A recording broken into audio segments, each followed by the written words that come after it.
me in the Muni, where the party at? Dog pound, turn up with the elf up on my starter cap. Brought him back, boy, we from the land and we proud of that. Louder man, front to the back, here we go, I got him shouting that. Here we go, brownies. Here we go. Here we go, brownies. Here we go, brownies.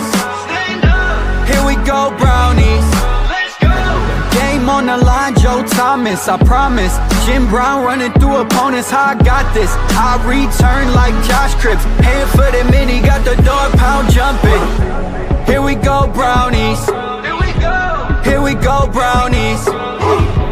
Here we go, brownies. Stand up. Here we go, brownies. Let's go. Cleveland! This is for you!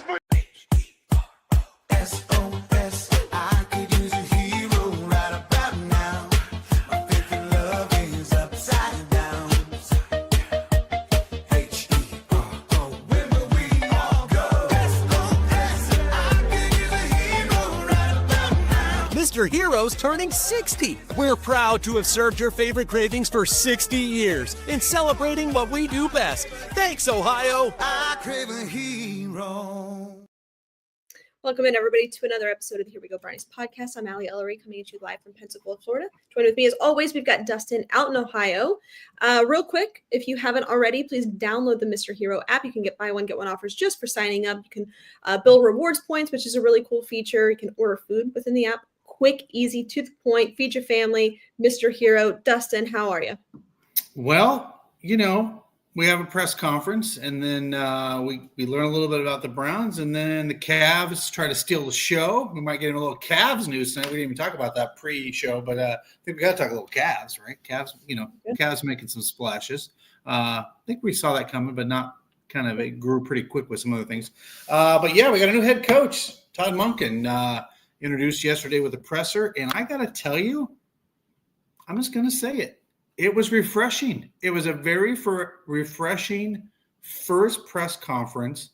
There were some S-bombs dropped. There was some crying. There was some really organic press conference. It wasn't, it was different. It was very different. Let me ask you now, okay, so when we did the show last week, it was literally just announced. Just announced that the Browns were moving in this direction. They were going to hire Todd Monken.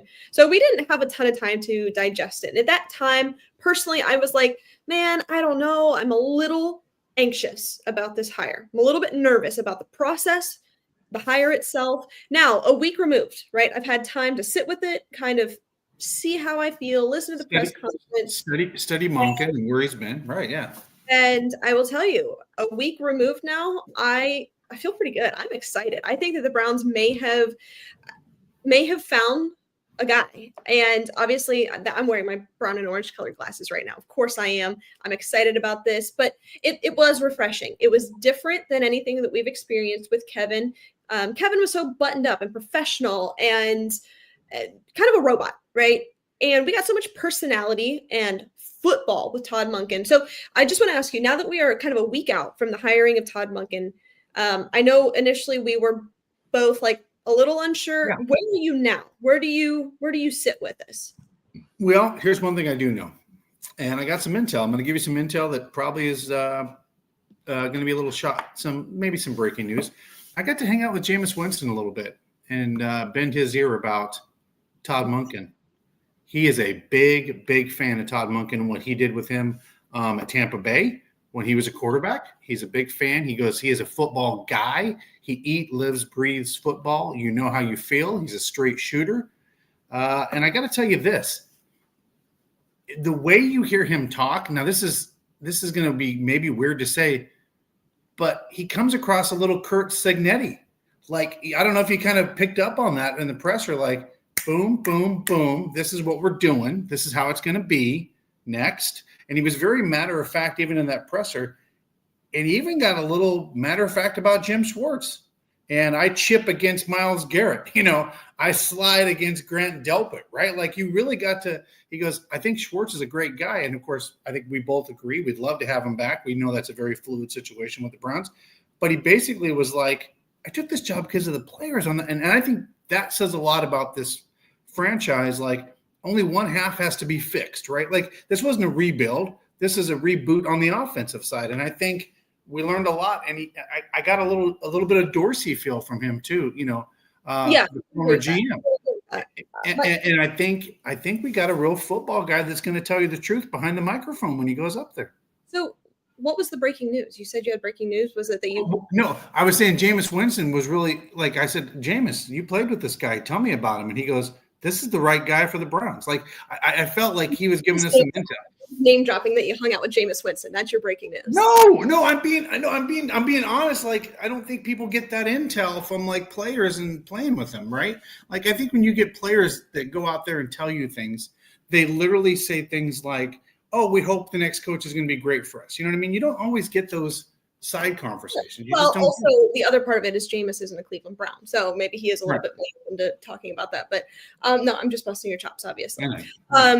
So I agree with you. You get somebody that, when we did this podcast several years ago with the hiring of Kevin Stefanski, going from Freddie Kitchens and John Dorsey, who were just football guys, kind of the epitome of, right? And then you get to Andrew Berry and Kevin Stefanski, who, maybe you overcorrect in a certain way where it's pure analytics and very robotic. I think what you're getting with keeping Andrew Berry and the addition of Todd Monken, it's a blend of both. And I think that's a good thing. Both things are good. Analytics are good. The idea, I think we're just a little burnt as Browns fans, right? Because we saw the far extreme of that. But a blend of their philosophies, I think, is really intriguing. I want to get into the press conference. That was pretty interesting. You mentioned a couple of snippets there. First, real quick, want to tell you about our good friends over at Stadium Mustard, guys. If you don't have Stadium Mustard in your kitchen this season, you are doing it wrong. The iconic brand, the iconic taste, beloved from ballparks to backyards and everywhere in between. Stadium Mustard is a smooth brown mustard, rich in both taste and tradition. By the way, it is loved by millions, so be sure to head on over to stadiummustard.com to shop now. So, a couple of key takeaways from this press conference, and I want to kind of throw in what Haslam had to say, what Andrew Berry had to say, as well as Todd Monken. So, kind of a combination of a bunch of different things here. But a couple of things that I think were key takeaways. You already mentioned one of them, and that is it doesn't seem that they are, optimistic about the future of Jim Schwartz as a Cleveland Brown, as a Cleveland Browns coach, if you will. I think that if there was any reconciliation, it probably would have happened by now. Positions are getting filled around the league, defensive coordinator positions, obviously head coaching positions are now all filled. So, if you're Jim, the way that this played out is it's interesting. I think it was a choice to go about this in the way that he did. And we said on last week's pod, we love and appreciate Jim and respect him and would want him to come back. But the idea that you cannot replace Jim Schwartz, I think, is incorrect. You can. There are guys out there that can come in and do a good job, but also recognizing the asset that you had in Jim Schwartz, right? So they were, Todd Monken had some things to say, and I think that maybe he's a little bit tired of this ordeal. So just to read you a couple of quotes here on Jim Schwartz, he said, "They're a big reason why I took this job, the defensive players. I didn't take this job because of Jim Schwartz. I have a lot of respect for Jim Schwartz, as I hope he has for me, but I'll tell you, because of the players that are here, the ownership, Andrew Berry, and the ability to build this roster from the ground up on the offensive side." And I said this to the other guys. I didn't think I'd say it, but I'm going to say it. When I was preparing for the Cleveland Browns, I wasn't trying to chip Jim Schwartz. I was chipping Myles Garrett. And when I was sliding a protection to the outside backers or Grant Delpit that were blitzing off the edge, I was sliding the protection of the players. And when I was worried about throwing to the right against Denzel Ward or Tyson Campbell, to the left, that's who I was worried about throwing at. So I think that's an interesting quote. Right. One thing that is abundantly clear in what what Todd Monken was saying throughout his press conference is, it's about the players. He's a players over plays kind of guy. And thank God I am all in on that, players over scheme any day of the week, and recognizing who they have on this team. It's more than Jim Schwartz, right? The foundation is the players. It is what they are doing every single week on the football field. So I have a lot of respect for him being fairly blunt in that. And I don't think any of it was over the line. I don't think any of it was incorrect. I think It was if you're Jim Schwartz and you hear that, you're like, actually, yeah, I mean, that's, yeah.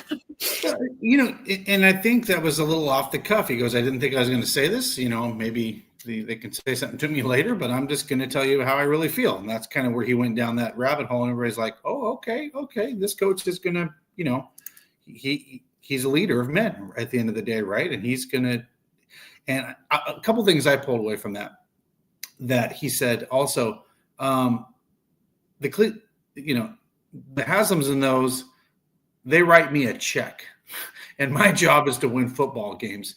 And he literally said, I will do everything to get, I don't want to misquote him, but basically my job is to win, and any obstacles that get in that way, I will try to deal without confrontation, I think is how he basically said that. And I think he's just a matter of fact kind of guy. And I think the players will galvanize around that. I think, but look, let's be honest. Like, he left college football to come back for an opportunity to coach in the National Football League. And I think he truly believes this is his last stop, and hopefully it's a long one for him here. And he lifts a Lombardi trophy in Cleveland someday. I mean, I think we would all build a statue of Todd Monken if that was the case.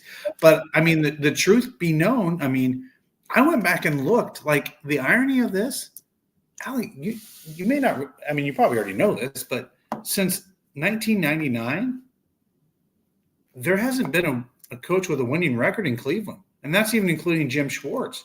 Nobody's had a winning record as a head coach here. I mean, he has the opportunity to have a winning record possibly, and I just think, and we'll get into his, maybe some of the players that he's already brought, some of the coaches he's already brought on that I think maybe Harbaugh thought he was going to get as well.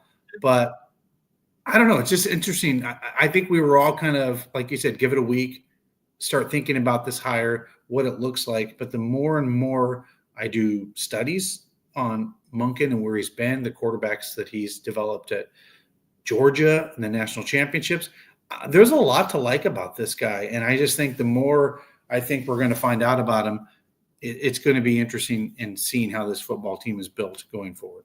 Yeah, I agree. Just having sat with this now for a week, I feel pretty good about it. And we'll talk about the coaching staff here in just a moment. I want to get through a couple of other key points through the press conference, but he's entertaining. I'll give you that. The press conferences are going to be a lot different than what we're used to with Kevin, and sign me up for that. I think at first when Kevin first got to Cleveland and we were off of the tail of Freddie Kitchens and Hugh Jackson, he brought professionalism to the table, and we needed that at that time, right? This team was pretty immature culture and just kind of a clown show in so many ways. Kevin brought that stability, that professionalism. He was a grown up in the room, and that was appreciated the first couple of years, and then it grew old, right? There was no accountability, and you have to have that. Now, bringing in Todd Monken, who has been in football for, longer than I've been alive, and can come into I won't say winning culture. This team doesn't quite have that. He can take what we have to the next level, but to come in with an offensive identity and kind of pick up the pieces here. I'm really optimistic about Jim Schwartz. Why do I keep saying that? Todd Monken, just talking about Jim Schwartz in that press conference, it's just front of my mind. But, to bring a little bit of personality here, I think is what Cleveland needs. You mentioned the players are going to embrace that. He defended them on the defense. Fans are going to embrace that. This is vastly different than what we've had the past 6 years. So to have some personality and some give a damn, some leadership and accountability, man, that's something that we've been craving for a long time. Well, and he also, two other little pieces of nuggets there. He is going to call the plays. That came out of the presser. I think he really was. The only thing he really didn't answer was it's inappropriate to address Jim Schwartz in this press conference, and I 1,000% agree with that. I mean, I know what people. I understand what reporters were trying to do there. They were trying to see if they could get some intel, but also that he wasn't going to change the scheme on the defensive side of the ball. Like, no, why on God's green earth would I mess with that and how that works and give them that freedom and that attack that they can have on that side of the ball? Like, but that just shows you how he's never going to tell you he's the smartest guy in the room. You know what I mean? He's just going to tell you, I know what I got. I know what I need to put together as a staff. And I think he's just going to always be honest and blunt. And I think that's going to be very refreshing for fans. I know fans will love that. I mean, the fans are going to embrace that. And I wish him the best of luck, because coaching the Cleveland Browns is never an easy task. And I think sometimes, you just don't know, right? We could sit here a year from now and this could be a very different conversation. But I honestly feel good about this a week removed from this. Yeah, face value. I like it. I'm excited about it. There's a lot to be optimistic about with this hire. A couple of other things here that we could take from the press availability. Non-committal at quarterback. I don't think that's a huge surprise, right? Todd Monken said it's still to be determined. And then Haslam says, let me pull it up here. Really, he's an offensive coach. He'll start looking at that. That'll be Todd's call. We have 3 quarterbacks on the roster. We'll let Todd give us advice, and he and Andrew will work with that. So no surprise there, that they're kind of non-committal at this point. My prediction is Shedeur Sanders is the week 1 starting quarterback, but I wouldn't be surprised if they bring in somebody, this offseason. Bridge quarterback. Yeah, bridge quarterback. I wouldn't be surprised by that. But, and of course, it's not just, is Shedeur Sanders going to be the starting quarterback? Well, now you're throwing in a Deshaun Watson situation. So, of course, that question was asked. I appreciate the non-committal because, we don't need to commit right now. A couple of other things here I thought were interesting. Embracing the youth. So this is more of an Andrew Berry thing where he talks about what they're going to do in free agency and basically not just bring in old guys. So I just want to read you this quote. I thought this was quite interesting. He said, that's where we're projecting based on the amount of draft resources we have, and then probably just anticipated activity in free agency that combined with having a very young defense, we would anticipate that we'd be very young. We're not necessarily going to be in the phase where we're going to sign a bunch of mid-30 veterans to put us over the top, so to speak. That doesn't mean that we're not going to participate in free agency or participate with veteran players, but the reality of having 10 selections, eight that are in the top 150, and already a very young defense with a pretty heavy investment on offense, and most we're probably going to be one of the younger teams in the league. Yeah. So no surprise, right? I'm just yeah. And here's the truth. With where we are with some veterans on the defensive side of the ball, mixing with some young players, and the fact that those guys are locked up to a multiple-year contract, and we're going to be pretty young on the offensive side of the ball. We know that, right? We have a young quarterback, young running back, Harold Fannin, very young, had a good draft last year. I got to tell you, this could be a really young, exciting football team to watch over the next few years if, and that's a big if, you hit on your draft picks. We always talk about that. If you can hit on, half the draft picks in that top 8, or those ones that are in the bigger part of the draft there, then you're doing pretty good, right? Like if you can go out and get a number one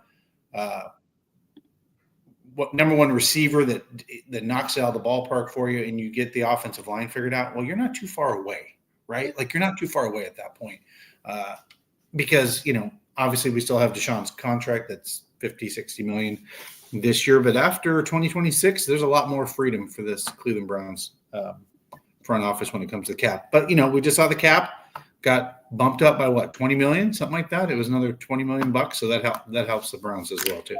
Yeah, definitely. All right.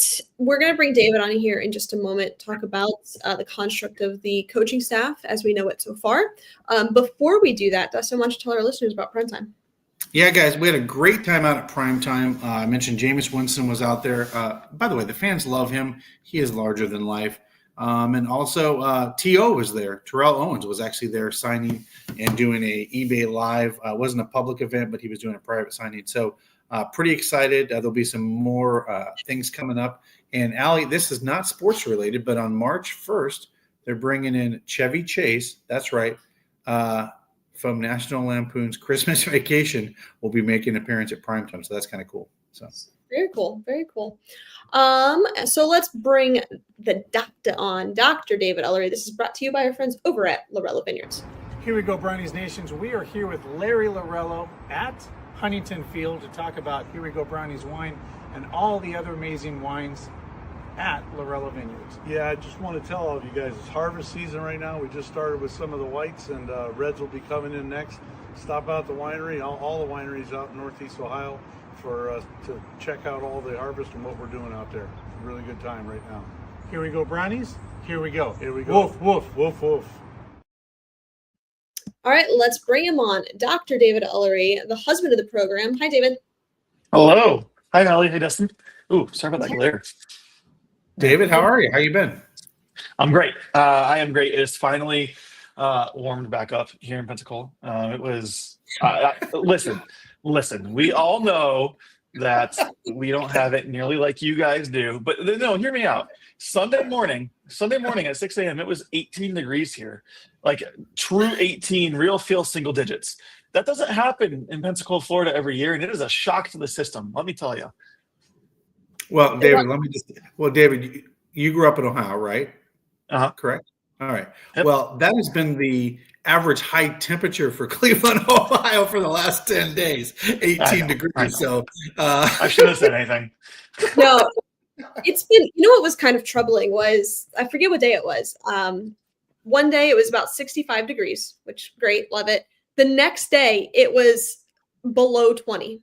So that'll mess with your blood. That'll mess with your blood. Yeah. So I was just allergic and allergies.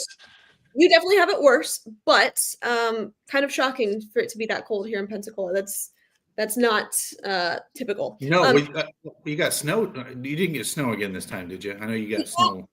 A light dusting. It was okay. I remember, wasn't it like the year before last? You got dumped on in the pool and all kinds of crap happened. Yeah. Oh yeah.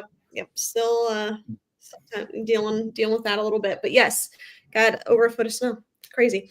David, a couple of things before we talk about the offensive coaching staff. Wanted to turn it over to you. If there's any injuries, I don't think that there are. I don't think that I missed anything, but just want to run it by you real quick and see if we missed anything. No, there's really been no updates. I mean, I found some clip on YouTube from a radio show, guys talking about JOK. But it really wasn't an update. All they said was like, yeah, we don't know. We would love to have him back, and just imagine him next to Carson. So obviously, it'd be amazing if that were the case. But I mean, otherwise, no. I mean, on the injury front, on the recovery front, all of that, they're really not, putting anything out right now. Obviously, really the big ones that we kind of have in the forefront of our minds are JOK, Deshaun Watson, who we know was practicing, and then Quinshawn with his ankle fractured and dislocation. But like we talked about there, that's a bony injury. Should heal very reliably. Bone should be close to healed at this point, and hopefully he's walking without crutches soon or already, and then he'll be ready for the season. So apart from those big ones, I don't really have any other updates. There's no news to pass along. Cool. Before we turn it over to the coaching staff, just want to get your viewpoint from the press conference. Yeah, it's I think you guys used the perfect word with refreshing and just a nice change of pace. And I know that's kind of, at the end of the day, that was what we were all just seeking was change and kind of hoping for a little bit of, an injection of energy, an injection of something different. And I definitely think he brought that for sure. And his personality really came out, and I think that was really, really cool to see. I think he's got the fan base pretty excited, as you just pointed out there was one of the comments. And I don't know, I don't think you guys mentioned this one, but one of the quotes that kind of gave me a chuckle was when he was asked about his marriage and his relationship with his wife. And he talked about, being together for 40 years, but only married for 34, and saying really those first 6 years are the one that's counted because he's actually been married to the game. So, I'm sure they have a great relationship at home, but just an emphasis on how seriously he takes this and how much he loves football and loves the game. That's what you want. You want a guy who loves the game, a guy who's dedicated to it, and a guy who's going to, give everything he has within reason to making sure your team is in a position to win. And I think it sounds like so far that's what we're getting out of Todd Monken, and that's very exciting. Definitely. I was just going to say, you guys are perfect because you're both on the podcast for an hour. So it doesn't count for taking away from the marriage. I was like, it's an hour. You're both are contributing the hour. So you don't take away from the marriage. It's perfect. Yes. This is quality time right here, David. That's exactly right. let's turn it over to the coaching staff so far, the offensive coaching staff. Just real quick, we'll run through it. They hired the offensive coordinator, Travis Switzer, their pass game coordinator, Danny Breyer, quarterbacks coach, Mike Bajakian, tight ends, Jeff Blasco, and offensive line is George Warhop. So basically, they brought the entire offensive staff from Baltimore here.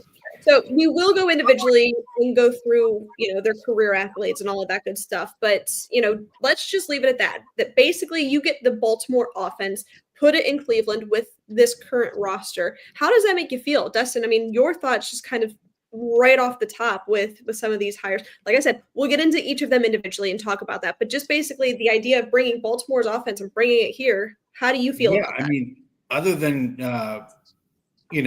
beaming up a ship and putting Lamar Jackson down here, it's pretty good. I mean, that's the only thing that I'm missing is bringing Lamar Jackson with that. It's interesting. Like, there was a lot of accolades made around the league when Todd Monken was hired, right? And I think there was a lot of people that came to him because they respect him as a coach. And I think, and I don't know this, I mean, Harbaugh made some great comments. He goes, yeah, my job was to talk him out of the job, right? Like, and he was trying to talk him out of the Browns hiring him. So I like this coaching staff. Did you mention, and I think he's been hired, but the 25-year-old kid that is up in the press box with Todd Monken, it's escaping me, but he's kind of the whiz kid. He's 25 or 26 years old, but he's the analytics guy. Oh, no. Oh gosh, it's escaping me as well. But yes, that's also notable. Yeah. So, but that's very notable because I guess like he was very instrumental extending plays with Lamar Jackson and key fourth downs and stuff like that. So just from an analytics standpoint. So again, I think this is really great, and I'm looking forward to him rounding out the staff. It'll be really interesting to see what he does with the quarterbacks. I mean, I think that's going to be a big thing for this. But no, not to get too far off here, but talking about this coaching staff, when you take the Ravens coaching staff, bring it to Cleveland, and you bring Todd Monken, this is a guy that's already coached twice a year against the Bengals and the Steelers, and now he knows the Ravens. Clearly, he knows the players. I feel like you have a little bit of a cheat code by hiring Todd Monken as your head coach. And I don't think that's really being talked about in the media a lot, or maybe it is, and I'm just missing it. But he's kind of got the cheat code on the whole AFC North of teams you play 6 times a year. That has to count for something, I think. But yeah, no, you're right. That is a really good point that I think is kind of getting overlooked. And one of the reasons that when Kevin interviewed in Baltimore, a lot of people were nervous about, like, hey, he brings a lot of knowledge, and that's kind of a scary thing. And I think it's just being overlooked right now because unfortunately the Browns had a down year. But you bring some stability, some winning culture, and good offense to this team. Watch out, as well as some divisional secrets. Nice, sign me up for that.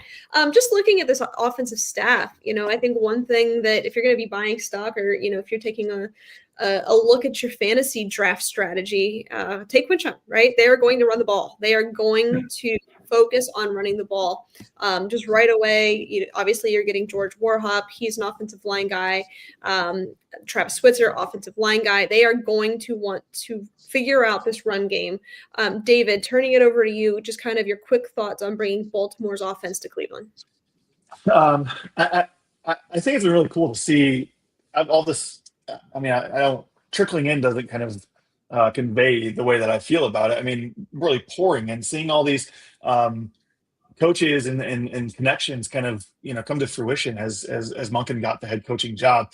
You can see he's very well connected, very well respected, and people want to come coach with him. So it's nice because it kind of has made Cleveland seem like a desirable job from that standpoint. And he's bringing guys who want to be here and like giving them an opportunity to step up in different roles. And it's again, to be redundant, it's refreshing and it's exciting because he's clearly, he has a plan in place. He knows what he wants to do. He's a man on a mission and he is just going after it. And then, would we have seen that with a first-time head coach who's much younger with less experience? We would see something similar, but I don't think he'd have as much access to guys as Todd Monken does. And so it's very cool. I'm very excited to see it. And it's just bringing the Ravens offense essentially minus the players, but the coaching staff and the mindset and the ideology is cool. And I think what's even cooler is that it's not going to be the Ravens offense in Cleveland. It's going to be the Cleveland's offense. He's going to adapt to the players. As you said, he's players, not scheme. He's personnel. And so while it is bringing all those Ravens coaches to the program, it's more about making his own here in Cleveland. And it's very cool. I like seeing the process. I find really notable here is the fact that this entire offensive coaching staff chose to go with Todd Monken over John Harbaugh in New York. And I think that speaks loudly to the character and to the coach that is Todd Monken. I mean, we see what Harbaugh's doing in New York, made a kind of an interesting choice at offensive coordinator and bringing in Matt Nagy, who's struggled, kind of to put it bluntly. So I think that you look at this, you're like, okay, all right, I can get behind this. I have some optimism here. I think that maybe they could have taken a bigger swing at offensive coordinator. And I think quarterbacks coach, okay, maybe you could have done a little bit better. But I mean, I'm really just being very critical here. At the end of the day, I think this is a very solid coaching staff. I'm not surprised that Monken's going to be calling the plays. I don't really have an issue with that. There's no real surprise there. So let's kind of get into it. Let's start with the offensive line. George Warhop. Cleveland fans, you may remember him. He was in Cleveland 2009 to 2013 as the offensive line coach. Guys, he has been coaching since 1983. So he's done it, and he's been an offensive line coach almost everywhere he's been. So, I mean, you're getting a guy that, knows the game inside and out. And during his time in Cleveland previously, I would say that was kind of partially, part of the peak of the offensive line with Joe Thomas. You had some great players in that time. So I feel pretty good about that. I don't have any issues with this hire. The first hire he made too. I mean, I was just saying the first hire that he made very quickly. So you feel good about this. This is I don't want to say a home run hire because we obviously haven't seen this come into fruition yet, but on paper, I'm pretty optimistic about this one. All right, let's talk about the offensive coordinator, Travis Switzer. I was a little bit surprised. I wasn't sure what direction they would want to go. At the end of the day, they will be running Todd Monken's offense, what he wants to do with the personnel here in Cleveland. But to give you kind of some backstory on Travis Switzer, he's been in Baltimore essentially his entire career. He's an Akron guy. He played at Akron. He went undrafted in 2015. And from that point, he was in Baltimore as an administrative assistant, then got promoted to a performance staff assistant, coaching analyst, offensive quality control, then to run game coordinator. And now they're bringing him in as the offensive coordinator in Cleveland. So, you're bringing back kind of a hometown guy. He's from Pennsylvania, but went to Akron. I think, sure, he's 33. You're taking a swing here and, maybe he's the next up and coming guy. I don't know. But overall, I don't have any issues with it. Guys, what do you think? Well, I'll go real quick and then David, you can jump in. Here's the thing. I don't care what profession you're in. If you're in an organization for 9 years, and we saw this with Kevin Stefanski through the Minnesota Vikings, they would always said, Kevin's a guy you got to keep on staff, right? Like when these other head coaches would go through, I kind of feel like, as they made changes in Baltimore and brought in offensive coordinators and other people, this guy's been there 9 years in Baltimore. 9 years is a long time to be on anybody's staff. I don't care if the coach has been there 20 years, but 9 years. And he's progressively gotten elevated, right, in his career. And I think Todd Monken's giving him his flowers and saying, look, just like myself, I've been an offensive coordinator. I've done a lot of things. I'm now the head coach. It's your turn. Let's go. So I think that's kind of where this kind of landed. It's his turn to get his opportunity. Yeah. David, you got anything here? I mean, just echoing what you guys have said, he's definitely proven himself, at least within that single organization. And what I like is what I think is interesting. We'll see how it plays out as coming as an offensive line guy. I mean, he played center. And so he's definitely all about getting that ground game going. And we know, for the 2 or 3 years where he was run game coordinator and offensive quality control coach and involved in that. Like they had, the leading rushing game in the league. Obviously, Derrick Henry has a big role in that, but you still got a block for the guy. So I'm excited about it. Curious to see how it goes. We've officially gotten to the point for me where new coaching hires in the NFL are younger than me, and I don't know how to feel about that. Yeah. Well, here's another one. Here's another Akron guy, and they bring in the pass game coordinator Danny Breyer, also from Baltimore, but went to Akron, so that's kind of coincidental. But bringing him in, pass game coordinator, he's been in and around the league for the past 9 years. I mean, Dustin, to your point, that speaks to something. And spent 3 years in Baltimore before coming to Cleveland. He was on the offensive side of the ball. He really worked with tight ends pretty closely. So you feel pretty good about that, given our personnel and what that looks like. So I don't have any issues with that one. And then their tight ends coach, they brought in Jeff Blasco. I don't really have a ton off the top of my brain about Jeff Blasco, but he's been in and around the league for a while as well. He's let's just go in here to his career path. He was with the Jets last year as their tight ends coach, the Cowboys prior as their run game coordinator. He was with Browns in 2019. So I mean, he's got some experience, right? I don't have a ton of information on him, to be frank, but you bring him in, and then Jake Ian is your quarterbacks coach. So he's one where you're like, okay, I don't know, he's had the title of quarterbacks coach essentially since 2007, and really that's just kind of what he's done throughout the National Football League. He's bounced around college, NFL, but one thing I can be optimistic about is that they have a quarterbacks coach. A couple of years under Kevin, they just didn't. And that was weird. That was weird. So overall, guys, And then did you want to talk about the analytics guy a little bit? Because I think he's kind of interesting. Go for it. Just that what they used for him specifically on those game packages, like for the fourth, like I did some research. Is there any other kind of guy like this in the league? I don't think there is. And a lot of people called it kind of the secret weapon that Baltimore was using to elevate kind of Lamar into like an MVP type of candidate. So I don't know. I've done a little research on this guy, but I have not seen another, from what I can do research on, that there was another team that had a guy like him. And I could be wrong, but this was interesting. So that I don't know off the top of my head. That could exist. I wouldn't be surprised. There are a lot of teams out there that really put a heavy emphasis on analytics and what that can do for your offense or defense.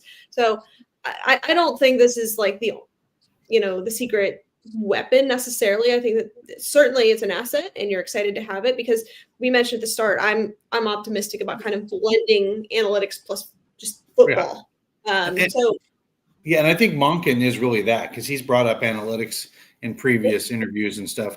I think he's kind of a hybrid. He's like a football guy with blending the analytics. And I think it's what a lot of Browns fans have been asking for, is a little blend of, not all analytics, but let's have some football sense in there and mix in analytics. I think that's really, the right way to go.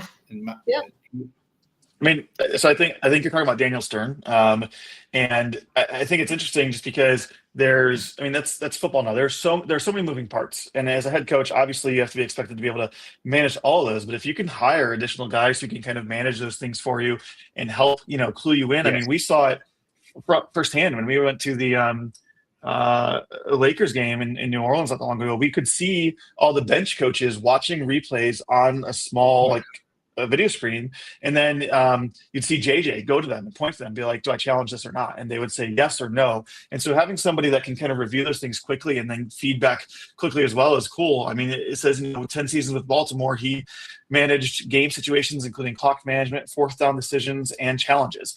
I mean, you get a window of 40 seconds between plays to make those decisions. And so someone's sole job and their focus is on that, I think is very beneficial, because how many times, I think every weekend, Allie, when we're watching football, we say, wow, that was terrible management, or wow, why did they challenge that, or why didn't they? And so if you can have someone that minimizes the impact of those decisions, you never know. That might get you an extra play or get you another win on the season. That could be the difference between the playoffs or not. So I like the idea. And if he spent 10 years with John Harbaugh doing that, I have to imagine he was pretty good at it.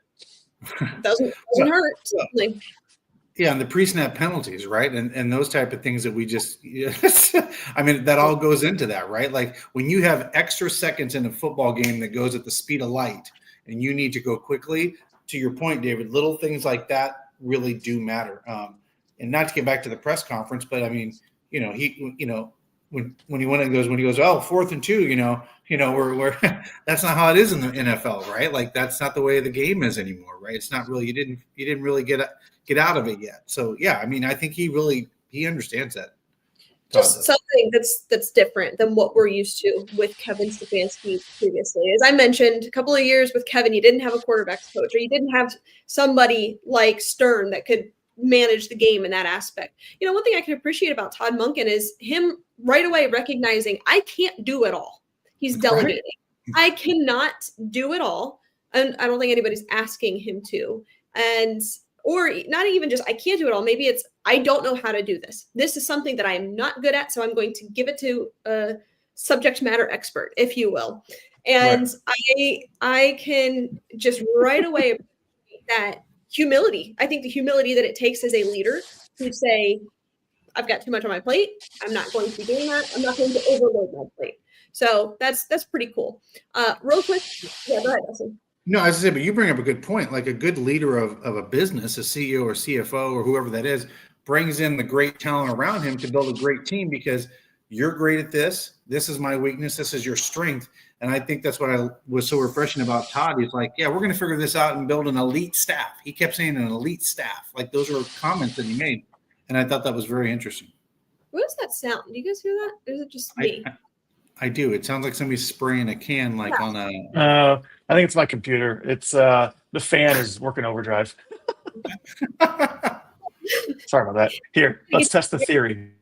Yeah. All right. Well, while he's muted, I will tell you quickly about our friends over at We Bleed Ohio, guys. If you are looking to get your baseball, football, basketball apparel, you can get it there at We Bleed Ohio. They've got great designs, or of course your official Here We Go Brownies podcast hat, t-shirt, sweatshirt.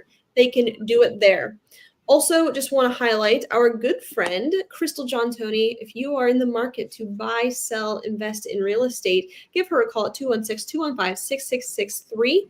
She can help you through the process. It can be overwhelming. It can be stressful. You can have a lot of questions. She's your go-to girl. JohnTonySells@gmail.com. She will set you on the right path. So NFL awards are upcoming, as well as the Senior Bowl. The Pro Bowl just happened, and of course, we got the Super Bowl this weekend. So I'd like to kind of give some predictions on what we think of the awards, and we'll start with you, David. That way, whenever you're not talking, you can just go on mute because that fan is insane. I mean, what is your 2003? Well, it's turned off. Like it's slowed down, so I don't know if you hear it anymore or not because I don't hear it. All right, I'll let you know. But let's kind of just kick things off. We'll go rapid fire right through some of these, but let's predict some NFL awards. David, who's your MVP of the league? My MVP is Matthew Stafford. Even though they didn't make it all the way and they lost kind of a tough one or a heartbreaker, like he is, I mean, still year in and year out producing the way he has since he came to the league, and he's awesome. You and I talk about it every time we see him play. Like we love the guy, we love his athleticism and his fire and his drive, and like he, for being, whatever age he is now, he still moves so well and he's so athletic, and the no-look throws are just unbelievable. So I think Staff should get it this year. Yeah. That's what you think. Yeah, I mean, I'm thinking about the quarterbacks, because usually they like to give it to a quarterback, but I'm trying to think of one that has been more important to the team, because you think of Darnold, and there are many more other things about the Seahawks. So I think I'd have to give it to Matt Stafford when you look at like who's probably going to walk away with it, because without Matt Stafford, I mean, are the Rams in the playoffs? Are they deep in the playoffs? Like every year, he seems like, I don't know, like he doesn't age. I think it's really between two. It's either Matt Stafford or it's Drake May. Yeah. I'm going to go with Matt Stafford because of that. I think he's so important to the team and what they do offensively. I'm also going to go with Matt Stafford. Let's keep it on the offensive side of the ball. I'll start with you here, David. Your offensive player of the year. There's probably gonna be some redundancy here because we talk about it, but also because I think there's some pretty clear favorites. This time I'm going to go with the team that's still playing. I'm going to go with JSN. Homer bias notwithstanding, like he is freaking awesome. I mean, he is the best receiver in the league right now. Barely eked out Puka for yardage, but I think has had such a huge impact to the team that he plays for, and just produces week after week after week, and it is so much fun to watch. And just makes you think, what if he didn't get injured against Notre Dame 3 years ago? Yeah. Totally different. I'm going to say the same thing as JSN. He's my offensive player of the year. You could probably throw Puka in this conversation, and he'll, I'm sure, get some votes, but I'm far and away for me, it's JSN. What do you think, Dustin? I think it's going to be unanimous. It's not going to be close. Same. Well, similarly, on the defensive side of the ball, defensive player of the year, I think this is probably going to be unanimous. And it's our guy. It's our guy, Myles Garrett. I mean, like, he broke the sack record. He just had an insane year. Do you guys agree? Yeah, it's the reason the Browns have 5 wins.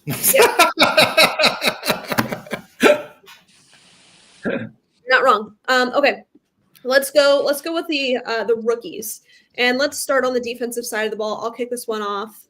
Defensive rookie of the year, also giving it to our guy. I think it's Carson.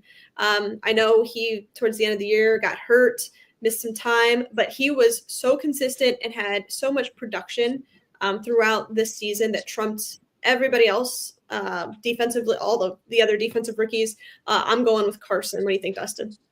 Yeah, and the guy has tiger blood. Like, he didn't even want to come out of a game, right? Carson Swessinger, I think if it was a redraft, we all know he would be a first-round pick, period. If it was, how they always do the redraft, like, where would these guys really have fallen based on their talent and how they played in their first year? So, yeah, let's give it this kid's got a bright future.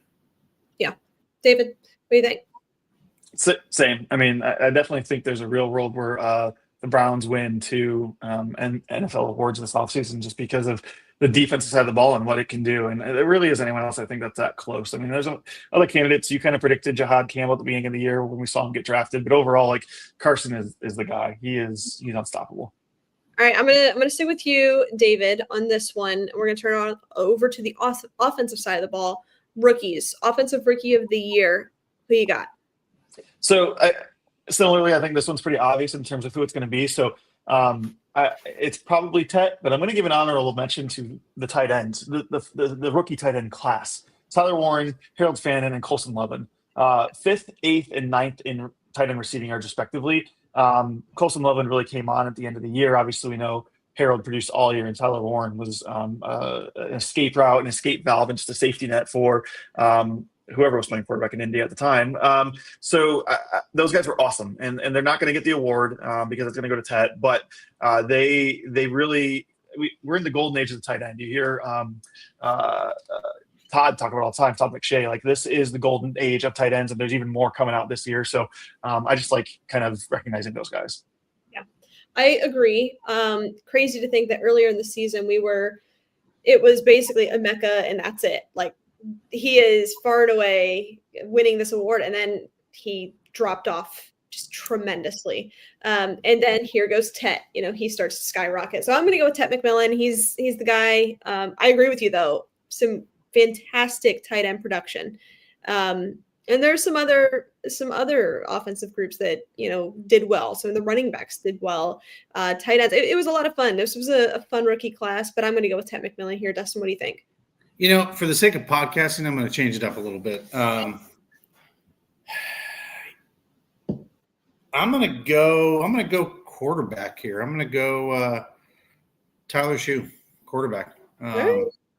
I think you could throw some of these running backs in there, but clearly your guy's going to win. I mean, he's going to win. I mean, that's obvious, but just for the sake of it, just for podcasting, I'm going to change it. Sure. All right, 2 more here. We're going to do comeback player of the year and coach of the year. Let's start with comeback player of the year. I'll kick it off. I'm going to go with CMC on this one. He had a fantastic year. To be honest with you, in fantasy drafts, a lot of times he was available for me and I didn't take him. I did in one league and that worked in my favor. But, I was kind of just holding my breath. I thought he was going to get hurt and kind of just do what he does. But he had a great season, obviously coming off of injury from last year. So I'm going to go with CMC. David, what do you got? I agree. I think it's CMC. He played in 4 games last season. This year, he played in all 17, which is the second time he's ever done it in his career. And one more fun stat: he now, for the second time, had a 1,000-yard rushing season and a 900-yard receiving season, tying Marshall Faulk for the most times ever done by a single player. So, to come back after going to Germany for probably stem cell injections for your Achilles tendons, and then come back and play all 17 games and be the driving source of your offense, amazing. The guy is awesome. Yeah. Real quick, just want to highlight that we do have a fan of the year, Larry Lorello. We're trying to induct Larry this year as the fan of the year. That's a great. Awesome. This is the campaign that starts. All right, I like it. Starts here. Dustin, who you got? Come back. Same. I'm saying. Yep. All right, and we'll finish with coach of the year. I think it's probably down to 2. I think it's the 2 that are actually playing in the Super Bowl, right? It's Vrabel or McDonald. I'm sure you could throw in a couple of other guys here and there. Ben Johnson probably could have a conversation about. I'm going with Vrabel. What he did, the stability he brought to the Patriots after a very down year. You had a rookie Drake May last year, brings a lot of stability. One thing I can really appreciate about this Patriots team is they've got a lot of talent, but they are not superstar heavy. They've got a lot of guys that just do their job well, and they've got a lot of depth, and you get the most out of that by coaching. So I'm going to go with Vrabel. Who you got, Dustin? Vrabel, and I'll tell you why. Basically, they won 5 games last year, and he's flipped it to the Super Bowl. That's crazy, right? He's flipped a team with 5 wins to the Super Bowl. Yeah. And we know he's a player's coach, but man, I can't think of it. There's maybe some other examples, but to go from 5 to the Super Bowl, and God forbid he wins it, another Super Bowl for the New England Patriots, that's crazy, right? That's crazy talk. And by the way, this was a guy that was on our staff. Yeah, he was in the building. David, what do you got? I agree. This is, a boring part of the podcast a little bit because we're all picking the same thing. But they had 4 wins actually, Dustin, the last 2 seasons. So they've almost doubled that in one season. And to go from the greatest head coach in the NFL of all time to then Gerard Mayo for a year, and then this, like you said, Ali, brought immense stability, turned it around, and didn't really have a ready-made team. Whereas in Seattle, that was kind of there with their defense already established and the offensive weapons in place besides Sam Darnold. So it's remarkable. He did a similar job in Tennessee, being able to not get to a Super Bowl, but take that team pretty far too, which besides Derrick Henry had far fewer pieces, I think. So it's Vrabel, and he's awesome. Yeah. Real quick, I want to tell you about our friends over at City Barbecue. Guys, if you are wondering what you should have for dinner or for lunch, or of course maybe your catered event, the answer is right in front of you. It's City Barbecue. They've got award-winning sauces, sides, meats. They do it right. They're very friendly, easy to work with, and of course the food's just good. So please check out our friends over at City Barbecue. So let's make some picks, guys. Let's make some Super Bowl picks. Crazy to think that here we are. Any Cavs talk? We're doing a little Cavs talk. Yeah, let's do that real quick. Actually, let's finish with that. Let's make our Super Bowl picks, and we'll finish with some Cavs talk. This is tough. This is a really difficult game to pick, and I'm going to let you go first because I know if we pick the same team, it's got to be a score tie. You have the opportunity to tie me throughout all of our picks. It's crazy. Then I came back. Yeah, you did. You did have a great comeback. Crazy to think that we're here, and what a year it's been, and a lot of ups and downs as Browns fans. But we're about to head into the off season here after Sunday, and things are going to get really real. So we're excited to talk about that with you. But let's talk about this game, David. Who do you have? So I just kind of off the cuff, going with my gut. I think it's going to be the Seahawks. I know the Patriots have their magic. Obviously, New England today, they've got 6 titles and they're going for a record 7th right now. And they were so blessed and lucky and whatever you want to call it throughout the Tom Brady era. But I think the Seahawks have the more complete team. Their defense is outstanding. They've got Darnold, who's got a lot more experience under his belt, and even though he's kind of choked in big games in the past, he has stepped up this season. And I think that experience comes through in the end for him over Drake May, who maybe has another turnover or two. I mean, he has been turnover prone. He's dropping the ball. He's throwing interceptions in the playoffs. They're getting away with some wins here. So I'm going Seahawks. I think also the fan base and some of the organization still feels a little cheated or stolen from the Super Bowl a couple of years ago between them. And so this is a chance at revenge for the Seahawks. All right. I am pretty torn here. I'm against Snakes, and that his so I'm gonna go with the Seahawks here. I'm gonna go with Seattle. And Dustin, what do you got? Okay, well, this is interesting. I didn't know where we would land on this, but a couple things. I do think the Seahawks are the more complete team, all well-rounded when it comes to players. Also, they're going into a venue that they play in a lot. A little bit of home field advantage out there on the West Coast. Travel, all those things, those all. I mean, although they take basically 2 weeks to get out there because there's a week between the Super Bowl. But you got to give me the Seahawks, which means Allie and we got to really quickly, before we talk Cavs talk, for our tiebreaker, you and I need to pick a score to make it a since we're. I'm not going to tie with you. You either tie or lose. I'm good. No, but I'm saying because I took the Seahawks, we got to come with the tiebreaker, because there's no you can't. You see what I'm saying? So then you got to take the Patriots, right? No. I'm saying if we take the same team, the score is basically I tie for the year. What do you think? What do you do here? I mean, because this is tough. There were no ground rules set beforehand, but I think ultimately the picks have always just been what decides the winners and losers. Just the picks. Yeah, just picks. So. Well, that means that would make Allie an automatic winner. So I can't do that. So now I got to call an audible, and I got to take my friend is going to hate me, by the way, that watches this. So just so you know, my friend that I grew up since high school, that's the biggest Seahawks fan in the world. I apologize. And I'm doing this only to tie and not lose. I'm taking the New England Patriots to win in the squeaker.